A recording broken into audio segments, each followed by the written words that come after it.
We're going to start with that building collapse in the Bronx. This is Chopper 4 video from earlier today showing the scene. This is on Billingsley Terrace in the Morris Heights neighborhood. And here's what we know at this point. Amazingly, nobody was seriously hurt. Nearly 100 residents, though, have been displaced.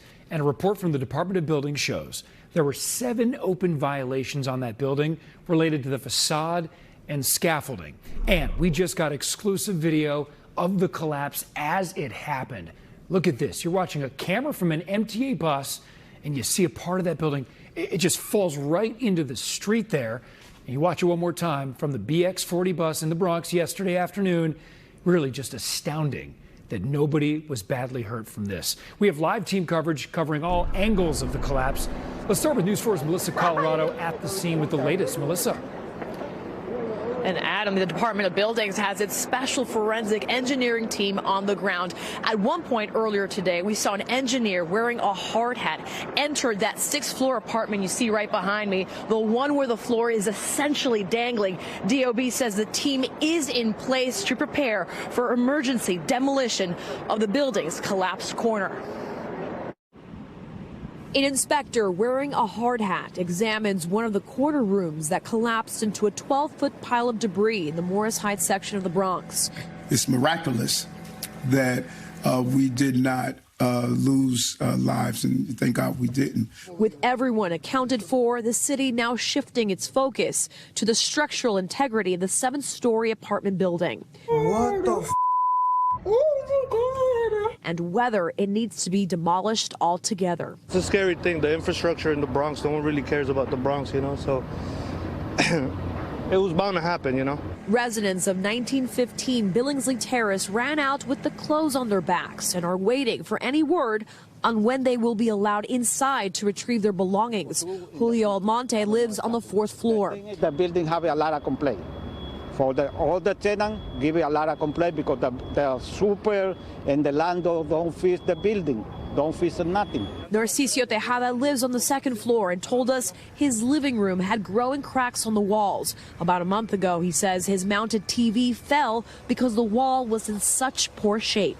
Realmente esa building tiene muchos problemas. As agencies work together to figure out the future of the building that was home to nearly 140 people. See if we can eventually move people back in at some point, but there's a lot of work that needs to be done. Residents unsure if they will ever feel safe returning to their homes. I don't know. I don't know what we're going to do in Christmas. I don't know. And the multifaceted investigation into what caused this building to partially collapse still ongoing. Unclear at this point when the damaged portion of the building will have to be torn down. But as you can imagine, it's likely going to be an extensive process. That's the latest here in the Morris Heights section of the Bronx. I'm Melissa Colorado, News 4 New York. Okay, Melissa, thank you for the latest there. And as Melissa was showing us, this collapse left entire apartments exposed. You see people's beds, other belongings teetering on the edge. So the question now is, where do so many of these families who lived in those units go now? News 4's Gabby Acevedo spoke with some of those families. He joins us now live with their stories. Gabby? Rana, and the idea was to have one place where neighbors could get all the help they need, and that's what's happening here at Bronx Community College, where city agencies have met with families this afternoon looking to support those affected by the collapse. An emotional day for people displaced by the sudden collapse. Devastated. My dog is still in the house. They would not let us inside to go collect my dog. I need my dog. I've never been in this situation before, so what do you expect? Rosa Diaz has lived at the building for 13 years. She says there have been multiple complaints over the past 6 months involving what she described as maintenance issues. We saw a crack in the wall, and they just put plaster there, and that's it. At least 6 apartments were destroyed out of the 47 units in the building. The most urgent concern from tenants now seems to be being able to retrieve important paperwork. We're okay, we're safe, and that's what's important at this point, that we're safe, so we're just going to take it one day at a time. Rosa, along with her 3-year-old son, says she hopes to be allowed soon inside her 4th floor apartment, which faces the Billingsley Terrace side of the street. Yeah, we have everything there. We have everything. Kids' clothes. We have our life there. Some, like Flor Jimenez, who runs a business on the ground level, believe that no one getting seriously hurt was a true miracle, but that neighbors are in desperate need of support. So that's why we are waiting, because they're helping, the people that are living in the building. So let's see what they have for us, because basically we can't get, into our business. And besides the official help from the city and from the Red Cross, we have also seen New Yorkers approaching some of these families, trying to help them, since some of them will be homeless during the holiday season. Reporting live from University Heights in the Bronx, Gaby Acevedo, News 4 New York.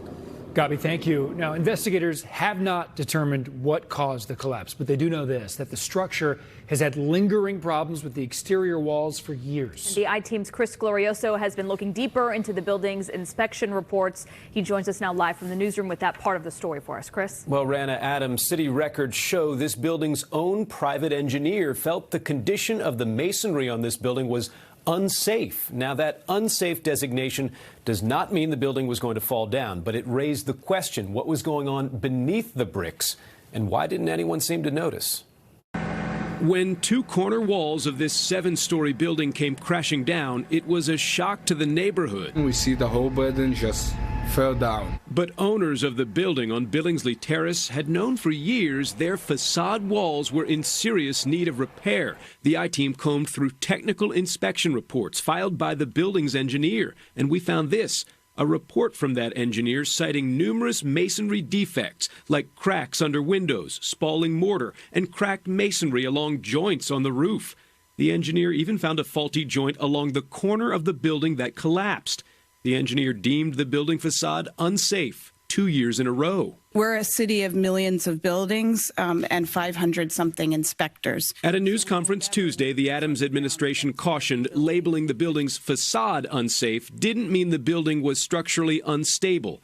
Still, the delay in fixing exterior walls could have led to a delay in noticing more fundamental problems.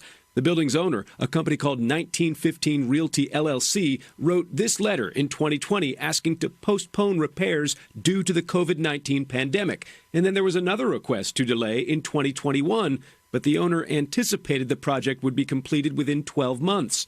That would have been a full year ago, but still no record of the problems repaired. The Adams administration currently pushing for escalating fines to encourage buildings to fix facade problems faster. Right now, putting the scaffolding up and accruing those fines becomes the cost of doing business.